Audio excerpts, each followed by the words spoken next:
जय श्री श्याम दोस्तों, हमारे चैनल में आपका स्वागत है। दोस्तों, गांव के आखिरी छोर पर जहां मिट्टी की गलियां बारिश में कीचड़ बनकर थम जाती थीं, एक पुरानी झोपड़ी खड़ी थी। टूटी हुई दीवारें, टपकती छत और कोने में ईंधन के लिए रखा सूखा उपला, बस इतना ही उसका सामान था। यही झोपड़ी थी राम कुमार का घर। एक ऐसा आदमी जिसके पास दुनिया की नजर में कुछ नहीं बचा था, पर दिल के भीतर अब भी एक चीज जिंदा थी, खाटू श्याम जी पर उसका अटूट भरोसा। रामकुमार की उम्र 50 साल थी, पर उसके चेहरे पर 70 साल की थकान और टूटन साफ दिखती थी। उसके हाथ पत्थर जैसे सख्त और खुरदुरे थे, वे हाथ जो सालों से ठेकेदारों के यहाँ खेतों में धूप में जलते और सर्दी में फटते रहे थे। उसकी पत्नी गीता दिन भर 2 घरों में झाड़ू पोंछा करती थी। उम्र बस 30 साल, पर चेहरे पर 40 की उदासी थी। रात होते ही उसकी आंखें सूज जाती थीं। बच्चों की भूख, उनकी तकलीफ और आने वाले कल की चिंता उसे सोने नहीं देती थी। उनके 4 बेटे थे। सबसे बड़ा राजेश 12 साल का, फिर दिलीप 10 साल का, अंकित 7 साल का और सबसे छोटा विकास, जो अभी सिर्फ 4 साल का था। एक बेटी भी थी, प्रिया, 9 साल की, मां की परछाई सी। 5 बच्चे, एक झोपड़ी और इतनी गहरी गरीबी कि हर रात सोते समय सिर्फ आंखें बंद होती थीं। भूख नहीं। सुबह जब रामकुमार काम पर जाने के लिए निकलता था तो उसके लड़के उसे घेर लेते थे। सबकी आंखों में एक ही सवाल होता था, स्कूल। राजेश को पढ़ने का जबरदस्त शौक था। वह सड़क के किनारे बैठकर उंगली से मिट्टी पर अक्षर बनाता रहता, जैसे जमीन ही उसकी कॉपी हो। दिलीप हर सुबह वही सवाल दोहराता, पापा आज हम स्कूल जा सकते हैं? पर स्कूल जाने के लिए कपड़े चाहिए थे, किताबें चाहिए थी, पेट में ताकत चाहिए थी, और इन तीनों में से कुछ भी उनके पास नहीं था। राजेश पढ़ाई में इतना तेज था कि उसके शिक्षक भी चकित रह जाते थे। एक दिन प्रधानाचार्य ने राम को बुलाया और कहा, आपका बेटा बहुत होनहार है, अगर इसे सही मौके मिल जाए तो यह बहुत बड़ा आदमी बन सकता है, इसे स्कूल में रख लीजिए। राम की आंखें भर आईं, उसके होंठ कांपे। वह कहना चाहता था, साहब, जब घर में 2 वक्त की रोटी नहीं है तो मैं अपने बेटे को कैसे पढ़ाऊं? पर यह शब्द उसके गले में ही अटक गए। वह सिर झुकाकर चुपचाप उठ गया और भारी कदमों से बाहर चला गया, जैसे अपने बेटे के सपने को वहीं छोड़ आया हो। गरीबी किसी के सपने नहीं सुनती, और राजेश का सपना भी उसी भीड़ में कुचल गया। उसका स्कूल छूट गया। अब वह किताबों की जगह अपने पिता के साथ खेतों में मिट्टी ढोता था। एक दिन छोटा दिलीप उससे मासूमियत से पूछ बैठा, भैया तुम स्कूल क्यों नहीं जाते? राजेश ने अपने छोटे भाई के सिर पर हाथ फेरा, हल्की सी मुस्कान लाई और बहुत धीरे से बोला, क्योंकि मुझे तुम सबकी पढ़ाई करवानी है। मैं स्कूल जाऊंगा तो तुम भूखे रहोगे। 12 साल के बच्चे के मुंह से निकले ये शब्द रामकुमार के सीने में छुरी की तरह उतर गए। उस दिन एक बाप ने अपने बेटे को बड़ा होते देख लिया और खुद अंदर से टूट गया। दिलीप का सपना था डॉक्टर बनना। रात को वह अपने भाई बहनों को पास बिठाकर कहानी सुनाता, जब मैं डॉक्टर बन जाऊंगा तब सबको ठीक कर दूंगा, पापा को भी, माँ को भी, तुम सबको भी। वह घर के किसी पुराने कपड़े को पट्टी बनाता, भाइयों को मरीज बनाता और खुद बचपन के अस्पताल में डॉक्टर बन जाता। सब उसे देखकर हंसते थे, पर उस हंसी में खुशी नहीं होती थी। उस हंसी में यह डर छुपा होता था कि कहीं यह नन्हा सा सपना भी राजेश की तरह समय से पहले न मर जाए। पर एक दिन किस्मत ने दिलीप को भी निशाना बना लिया। गांव के एक ठेकेदार की गाड़ी उसके पैर पर चढ़ गई। पल भर में हंसता खेलता बच्चा जमीन पर गिर पड़ा। पैर सूज गया, तेज बुखार चढ़ा और घाव में संक्रमण फैल गया। दवाई के पैसे नहीं थे। राम गांव के हर दरवाजे पर गया। कहीं से 5 रुपए मिले, कहीं से 10, पर यह सब नाकाफी था। दिलीप 5 दिन तक बुखार में तड़पता रहा। पापा, दर्द, पापा। और उसके माता पिता बस उसे देखते रह जाते, लाचार, टूटे हुए। रातों को गीता अपने बेटे के माथे पर गीला कपड़ा रखती और चुपचाप रोती रहती। राम पास बैठा रहता, आंसू बहाते हुए बाबा से प्रार्थना करता, मेरे बाबा, इसे बचा ले, मेरा सब कुछ ले ले, पर इसे ठीक कर दे। किस्मत से दिलीप की जान बच गई, पर उसका सपना वहीं कहीं टूट गया। पैर तो ठीक हो गया, पर बच्चा अंदर से बदल गया। वह अब खेलता नहीं था, हंसता नहीं था। उसकी आंखों में एक ऐसी चुप्पी उतर आई थी जो उम्र से बहुत बड़ी थी। अंकित तब सिर्फ 7 साल का था। वह कई बार राम से मासूमियत से पूछ बैठता, पापा, हम इतने गरीब क्यों हैं? दूसरे बच्चों के पास खिलौने होते हैं, मेरे पास क्यों नहीं? राम के पास हर बार कोई जवाब नहीं होता था, सिर्फ खामोशी होती थी।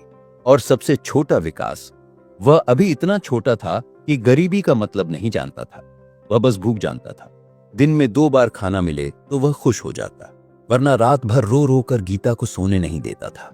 उस बच्चे के रोने में सिर्फ भूख नहीं होती थी, उस घर की पूरी बेबसी गूंजती थी। एक दिन गीता अपनी पड़ोसन से कह रही थी, देखना मेरी प्रिया कितनी समझदार है, कितनी सुंदर है। उसके गुरु भी कहते हैं कि अगर इसे पढ़ने का पूरा मौका मिल जाए तो यह बहुत आगे जा सकती है। वह एक पल के लिए रुकी, उसकी आवाज कांप गई। पर मेरे पास है ही क्या, जमींदार का बेटा उस पर बुरी नजर रखता है, मुझे डर लगता है। अगर मैं इसे स्कूल भेजती रही तो। गीता का गला भर आया, आगे शब्द ही नहीं निकले। पड़ोसन ने उसे चुपचाप गले लगा लिया। समाज की सच्चाई सब जानते थे, पर कोई भी उससे लड़ने की हिम्मत नहीं रखता था। राम का हर दिन लगभग एक सा होता था। तड़के 4 बजे उठना, आंखों में नींद और शरीर में थकान लिए। 6 बजे ठेकेदार के यहाँ पहुंचना होता था, पर उससे पहले कुएं से पानी खींचना, ईंधन के लिए लकड़ियां चुनना और गीता का चूल्हे पर वही रोज का खाना बनाना। कुछ नहीं, बस चावल और नमक। दिन भर खेतों में काम करने के बाद जब राम शाम को लौटता तो उसका पूरा बदन दर्द से चूर होता था। पैरों में मरोड़, कमर में आग सी जलन। उसका दिल चाहता था बस चारपाई पर गिर पड़े, पर जैसे ही वह लेटता बच्चों की आवाज कानों में गूंज उठती, पापा हमें भूख लगी है। और हर बार की तरह वह फिर उठ खड़ा होता, थका हुआ शरीर लिए पर टूटे हुए दिल को संभालता हुआ। यही वह दिन था जब राम कुमार की जिंदगी में पहली बार खाटू श्याम जी का नाम उतरा। गांव के एक बुजुर्ग थे, हरदेव। वह हर हफ्ते खाटू जाते थे और जब लौटते तो उनके चेहरे पर एक अलग ही चमक होती, मानो किसी अपने से मिलकर लौटे हों। एक दिन राम से रहा नहीं गया, उसने धीमे से पूछ लिया, बाबा आप हर बार खाटू जाते हो, इतना दूर, इतना खर्च, क्या सच में बाबा कुछ करते हैं? हरदेव रुक गए, राम की ओर देखा। उनकी आंखों में आंसू थे, पर यह आंसू दुख के नहीं, शांति और अपनेपन के थे। बेटा, वे बोले, इस दुनिया में अब मेरा कोई नहीं बचा। पत्नी 20 साल पहले चली गई, बेटा बहू अपनी जिंदगी में मग्न है। अगर कोई अपना बचा है तो बस खाटू श्याम जी। जब भी उनके दरबार में जाता हूं ऐसा लगता है जैसे कोई मेरे सिर पर हाथ रखकर कह रहा हो, डर मत, मैं हूं, समाधान देर से मिले या जल्दी। पर बाबा कभी अपने भक्त को खाली हाथ नहीं लौटाते। वह हारे का सहारा है बेटा, और जो पूरी तरह हार जाए बाबा उसे जरूर बचाते हैं। यह कहकर हरदेव धीरे धीरे अपने घर की ओर बढ़ गए और राम, वह वहीं खड़ा रह गया, पहली बार किसी ऐसे नाम के साथ जो उसके टूटे हुए जीवन में उम्मीद की एक बहुत छोटी सी लौ जलाने लगा था। हरदेव के शब्द राम के कानों में नहीं, सीधा उसके दिल में उतर गए थे। उस रात वह सो नहीं सका। झोपड़ी की टूटी छत के एक छेद से तारे साफ दिख रहे थे।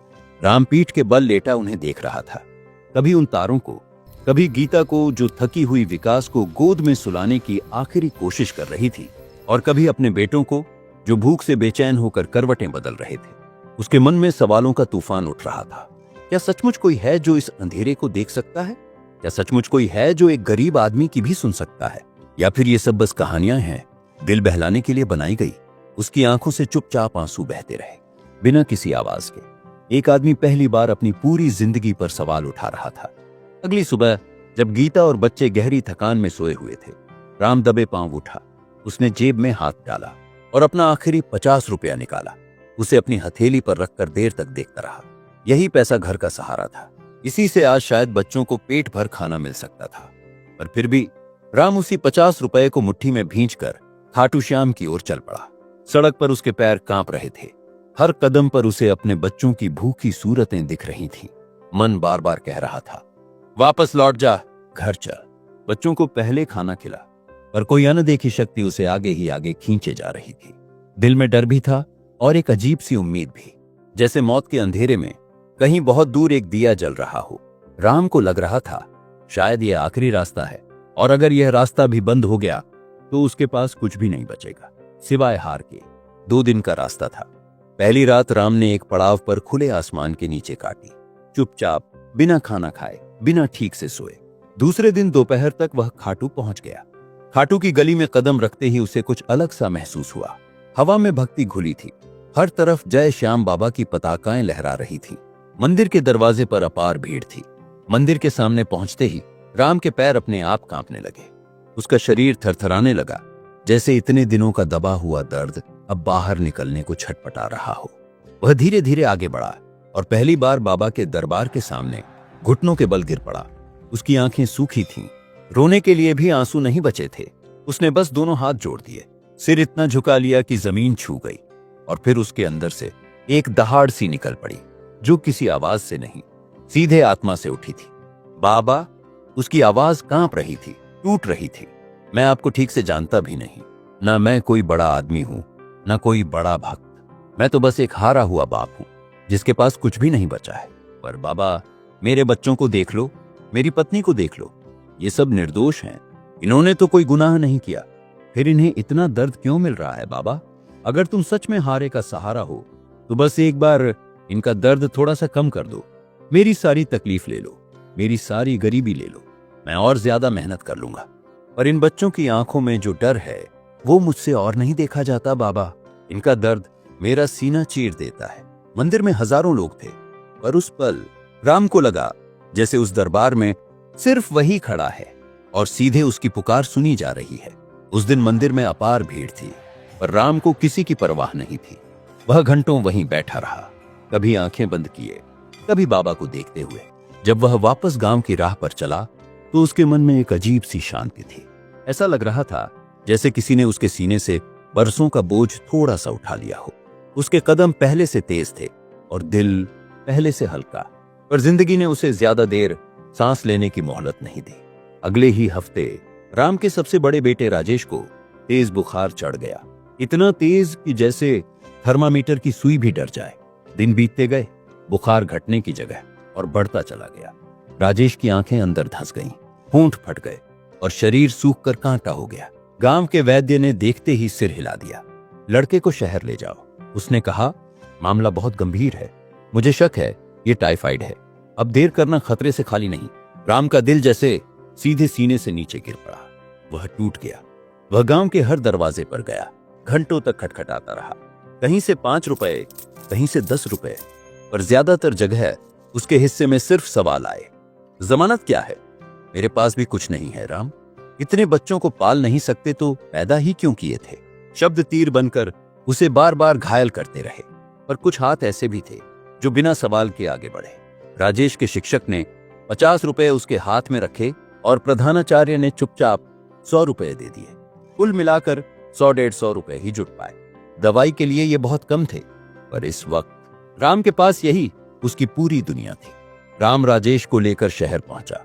डॉक्टरों ने जांच की, कई टेस्ट हुए, रिपोर्ट आई टाइफाइड। दवा बहुत महंगी थी, इतनी कि राम की 3 महीनों की मजदूरी जोड़ देने पर भी दवा पूरी नहीं हो रही थी। उसने फिर से कर्ज मांगा, फिर से हाथ फैलाए, फिर से अपमान सहा। अस्पताल के मैनेजर के सामने वह हाथ जोड़कर खड़ा था। भैया, मेरे पास कुछ नहीं है, पर मेरा बेटा बचा लो। मैं जिंदगी भर मजदूरी कर लूंगा, सब चुका दूंगा, बस इसे बचा लो। उस रात राम अस्पताल की सीढ़ियों पर बैठ गया। आसमान काला था, तारे भी गायब थे, ठीक उसी तरह जैसे उसकी जिंदगी से रोशनी गायब हो चुकी थी। वह फूट फूट कर रो पड़ा। एक बाप जो अपनी सारी ताकत, मेहनत और ईमानदारी के बाद भी अपने बेटे के लिए कुछ नहीं कर पा रहा था। उसकी सिसकियां इतनी भरी हुई थीं कि आसपास बैठे लोग भी पलट कर देखने लगे।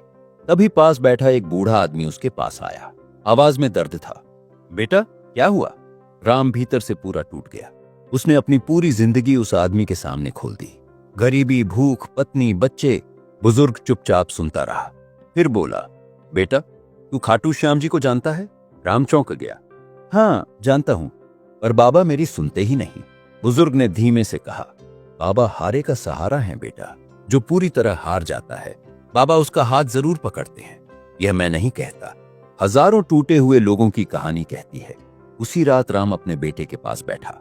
राजेश का शरीर आग की तरह जल रहा था, होंठ फटे हुए, सांस धीमी। डॉक्टर ने कहा था, अगले 2 दिन निर्णायक है। राम ने आंखें बंद कर ली और पूरी रात सिर्फ एक ही नाम चलता रहा, खाटू श्याम, खाटू श्याम। मेरे बाबा, मेरे बेटे को बचा लेना, यह अभी जीना शुरू ही किया है। बाबा, इसे मत छीनना। सुबह डॉक्टर ने राजेश को देखा तो चौंक गया। अजीब है, इतनी जल्दी बुखार उतरना नहीं चाहिए था। दवा तो अभी पूरी लगी भी नहीं, पर हालत बेहतर हो रही है। राम वहीं गलियारे में गिर पड़ा, सबके सामने, आंसू, हाथ, माथा सब जमीन पर। वह कुछ नहीं बोला, बस मन ही मन बाबा को धन्यवाद देता रहा। 1 हफ्ते बाद राजेश डिस्चार्ज हो गया। राम उसे लेकर सीधे खाटू पहुंचा। इस बार वह टूटा हुआ नहीं, कृतज्ञ होकर झुका, लेकिन घर लौटकर जो देखा वह उसकी रूह को फिर चीर गया। गीता के माँ बाप दरवाजे पर खड़े थे। पीछे गीता, नजरें झुकी हुई। राम, मेरी बेटी को वापस दे दो। ससुर की आवाज सख्त थी। तुम एक असफल आदमी हो, खाने तक का भरोसा नहीं दे सकते। मैं अपनी बेटी को भूख में नहीं मरने दूंगा। राम के पैरों तले जमीन खिसक गई। पर वो मेरी पत्नी है, मेरी जिंदगी है। जिंदगी पेट से चलती है राम, भावनाओं से नहीं। और गीता चली गई।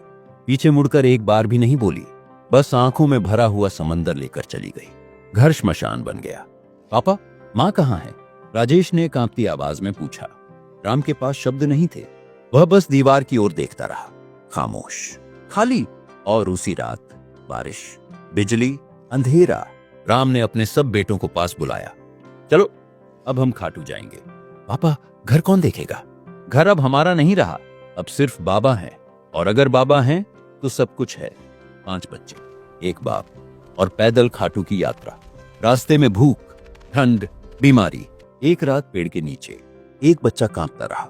एक को बुखार, एक छोटे को बड़ा भाई सीने से लगाकर गर्म रखता रहा। राम रात भर एक एक बच्चे को गोद में लेता रहा। जब वह खाटू पहुंचा तो शरीर टूट चुका था, पर आत्मा अब भी जल रही थी। वह मंदिर के सामने गिर पड़ा। मैं भिक्षा मांगता हूं बाबा, सिर्फ एक बार मेरे बच्चों को पेट भर खाना दिला दो। सिर्फ एक बार मेरी बेटी को हंसते हुए देख लो। मेरे सारे दुख ले लो, लेकिन इन मासूमों का दर्द मुझसे नहीं देखा जाता। मैं हार गया बाबा, पूरी तरह हार गया। अब मेरे पास बस तुम हो। हजारों लोग थे, पर उस चीख को सिर्फ बाबा ने सुना। अगली सुबह पुजारी दौड़ते हुए आया।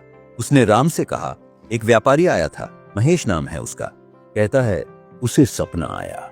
बाबा ने कहा, एक टूटा हुआ बाप मेरे दरवाजे पर बैठा है, उसके साथ 5 बच्चे होंगे। तू उसका बोझ उठा ले, इसलिए वह तुम्हें नौकरी देना चाहता है, बच्चों की पढ़ाई करवाना चाहता है। राम कांप गया। क्या यह कोई सपना तो नहीं है? क्या बाबा ने मेरी सच में सुन ली? पुजारी बोला, हाँ, और बाबा कभी झूठे सपने नहीं देते। उस दिन से राम की जिंदगी सचमुच बदल गई। व्यापारी महेश ने उसे अपनी दुकान पर काम दे दिया। राजेश और दिलीप को उसने पास के अच्छे स्कूल में दाखिल करवा दिया। प्रिया का भी नाम लिखवा दिया। अंकित और विकास अभी छोटे थे, उन्हें महेश के घर पर ही रखवाया जाता। महेश की पत्नी उन्हें अपने बच्चों की तरह खिलाती पिलाती। महेश के घर में जो रोटी मिलती थी वह दया की नहीं, अपनेपन की रोटी थी। कोई बेचारा कहकर नहीं खिलाता था, बल्कि हंसते हुए प्यार से थाली आगे बढ़ाई जाती थी। राम के लिए एक छोटा सा कमरा भी था, जहां वह रात को चैन की नींद सो सकता था। सालों बाद जमीन पर नहीं, 4 दीवारी के अंदर, छत के नीचे। 1 साल बीत गया, फिर दूसरा। राजेश अब स्कूल में हर साल प्रथम आने लगा। टीचर कहते, यह लड़का आगे जाकर बहुत बड़ा बनेगा। दिलीप के पैर का दर्द धीरे धीरे कम हो गया। वह फिर से दौड़ने लगा। दोबारा से डॉक्टर दिलीप बनकर खेलता, कपड़ों की पट्टी बांधकर सबका इलाज करता। उसका टूट चुका सपना फिर से धीरे धीरे सांस लेने लगा। प्रिया पढ़ाई में चमकने लगी। स्कूल की सबसे तेज लड़कियों में उसका नाम आने लगा। अंकित एक होनहार छात्र के रूप में उभर रहा था, और छोटा विकास अब काफी स्वस्थ हो गया था। गाल भर गए थे, आंखों में चमक लौट आई थी। राम अक्सर चुपचाप यह सब देखता और मन ही मन सोचता, ये सब मैं नहीं, ये सब मेरा बाबा कर रहे हैं। पर महेश का दिल इससे भी बड़ा था। एक दिन उसने राम को दुकान के पीछे वाले कमरे में बैठाया और मुस्कुरा कर कहा, राम, मुझे लगता है बाबा ने तुम्हें सिर्फ नौकरी के लिए नहीं, परिवार के लिए भेजा है। मेरे पास अपना कौन है? एक बेटा है, वो भी अपनी पत्नी के साथ दूर शहर में रहता है। ये बड़ा घर, ये दुकान, सब होते हुए भी मैं अकेला हूं। क्यों ना तुम यहां स्थायी हो जाओ? तुम मेरे लिए बेटे जैसे हो, और तुम्हारे बच्चे मेरे लिए पोतों जैसे। राम को लगा जैसे वह सपना देख रहा हो। वह घबरा कर बोला, महेश भैया, मैं आपको क्या दे सकता हूं? मेरे पास तो देने को कुछ नहीं है। महेश मुस्कुराया, तुम्हारे पास सबसे बड़ी चीज है, तुम्हारा विश्वास और तुम्हारी ईमानदारी। तुम बस सच्चे दिल से काम करते रहो, मेरे लिए परिवार बन जाओ, बाकी सब कुछ मेरा है, और अब से तुम्हारा भी। राम के गले में शब्द अटक गए, आंखें भर आईं। उसने धीरे से हां कह दिया। अगले ही साल महेश ने कागज पर लिखकर राम को दुकान का आधा हिस्सा दे दिया, सबके सामने, इज्जत के साथ। लेकिन कागज का हिस्सा उसके लिए उतना बड़ा नहीं था जितना महेश के दिल में मिली जगह, जहां राम अब मजदूर नहीं, परिवार था। साल बीतते गए। 15-20। राजेश अब एक बड़े व्यापार का मालिक बन चुका था। दिलीप एक सफल और प्रसिद्ध डॉक्टर था। शहर में लोग सम्मान से उसे डॉक्टर दिलीप श्याम प्रसाद कहते थे। प्रिया की पहचान एक अच्छी अध्यापिका के रूप में बन चुकी थी। अंकित एक बड़ी कंपनी में सीनियर इंजीनियर था और विकास की छोटी सी दुकान अब पूरे इलाके में जानी जाती थी। राम अब एक सम्मानित व्यापारी था। लोग उसे इज्जत से राम साहब कहकर बुलाते थे। बड़ा घर था, दुकानें थीं, खेत थे, नाम था, सब कुछ था। फिर भी उस ऊंचाई पर खड़े होकर भी उसे अक्सर वह टूटी हुई झोपड़ी याद आ जाती। कीचड़ भरी गलियां, भूख, डर और वो रातें जब पूरा परिवार सिमटकर सोया करता था। एक दिन राजेश ने मुस्कुराते हुए पूछा, पापा आप आज भी हर बात पर? बाबा ने किया, ऐसा क्यों कहते हो? अब तो हमारे पास सब कुछ है, घर, पैसा, इज्जत, फिर भी इतना सहारा, इतना जिक्र। राम ने उसे पास बिठाया। चेहरे पर हल्की मुस्कान थी और आंखों में पुरानी यादों की नमी। बेटा, तू आज जो है उसकी शुरुआत उस दिन से हुई थी जब तेरे पैरों में स्कूल जाने के लिए चप्पल भी नहीं थी। मुझे याद है जब फॉर्म भरने के पैसे नहीं थे तो तू कितना रोया था। मुझे तेरी माँ के जाने का दर्द याद है, और वो रात भी जब मैं तुम सबको लेकर खाटू की ओर पैदल निकल पड़ा था। राजेश चुप हो गया, फिर धीमे से बोला, हाँ पापा, पर अब तो सब ठीक है ना? अब तो हम सुरक्षित हैं, मजबूत हैं। राम ने गहरी सांस ली। यही तो बात है बेटा, जब सबने छोड़ दिया था तब बाबा ने नहीं छोड़ा। जब मेरी झोपड़ी बरसात में टपकती थी तो उन्होंने मुझे मजबूत छत दे दी। बाबा ने सिर्फ हमारी गरीबी नहीं हटाई, उन्होंने मेरा भीतर का डर हटाया, मुझे आदमी से इंसान बनाया। इसलिए नहीं कि मैं अमीर बन गया, बल्कि इसीलिए कि अब मैं दूसरों के दर्द को समझ सकता हूं। और बेटा, जब तक सांस चलेगी मैं बाबा का नाम लेता रहूंगा। राजेश की आंखें भीग गईं। आज पहली बार वह समझ पाया कि उसके पिता की भक्ति कोई मजबूरी नहीं, जीवन का धन्यवाद थी। क्योंकि राम जानता था, जिस दिन इंसान पूरी तरह टूट जाता है उसी दिन बाबा उसे फिर से खड़ा करना शुरू करते हैं। वो एक टूटे हुए मजदूर को इतना उठा देते हैं कि वही आदमी कभी पूरे गांव के लिए और कभी अगली पीढ़ियों के लिए उम्मीद और विश्वास का रास्ता बन जाता है। यही है खाटू श्याम जी का राज, यही है उनका प्रेम, यही है उनकी असीम कृपा। दोस्तों, अगर इस कहानी और इस संदेश ने आपके दिल को छुआ है तो कृपया इस वीडियो को लाइक करें और बाबा श्याम जी की कृपा से जुड़े रहने के लिए हमारे चैनल को सब्सक्राइब जरूर करें।